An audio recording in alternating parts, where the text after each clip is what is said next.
person I've ever met when it comes to budgetary issues. She was a staff person that in 2002 we put her in charge of the entire state budget of Missouri, and so it's her fault. And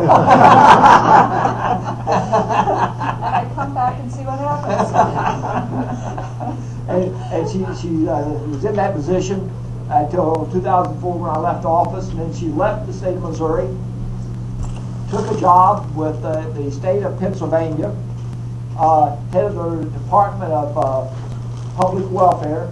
And if I remember correctly, Linda, that budget that you dealt with in Pennsylvania for public welfare was larger than the entire budget of Missouri. Correct.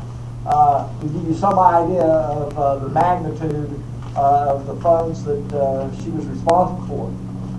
When Governor Nixon got elected governor of the state of Missouri, he was encouraged to seek her out and see if they could twist her arm and bring her back to Missouri. He saw the wisdom of that. She saw the opportunity and came back to Missouri to head up the budget department of the state of Missouri under Governor Jay Nixon. So I mean, we truly have someone that is very, very knowledgeable, and she's very knowledgeable from her peer standpoint. In 2002, she was awarded the Georgia A. Bell Service Award by the National Association of State Budget Officers. And we watched the president's speech, many of us, last night.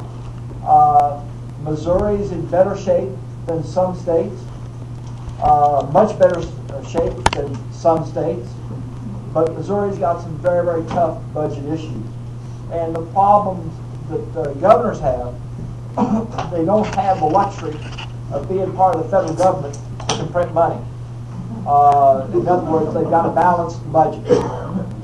Linda's job is to help the governor and the legislature figure out a way to balance that budget in the best way possible. We couldn't have anybody better doing that for us in the state of Missouri than Linda Luebbering. Thank you for coming down. Thank you, Governor. Appreciate it. Glad to be here.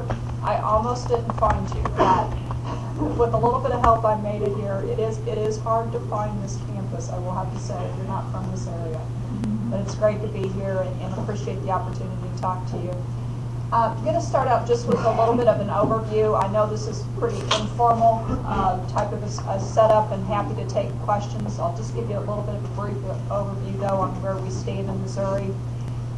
Missouri, like most states, as Governor Holden mentioned, has had a few challenges the last few years. Other states have been a little bit worse off, but I would say we're about average.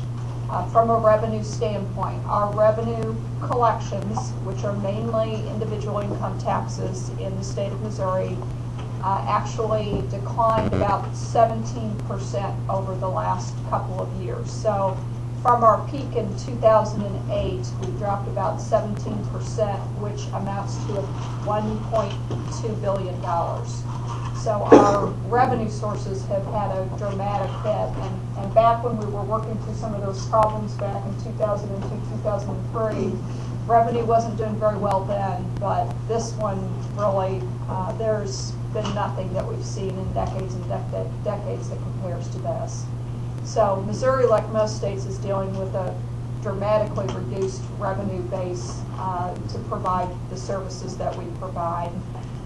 Other states, although they're in the same boat from the revenue perspective, I think where we vary is really how we've dealt with it.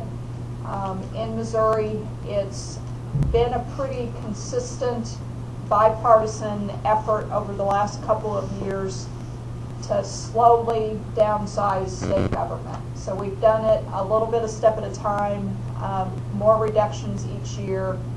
Other states haven't had the ability, the luxury, whatever, to do that. So I feel like we, jointly with the House and the Senate, the governor, have done a good job of bringing the spending level down in a fairly calm, rational manner over the last couple of years, rather than having a really steep cliff like some of the other states have.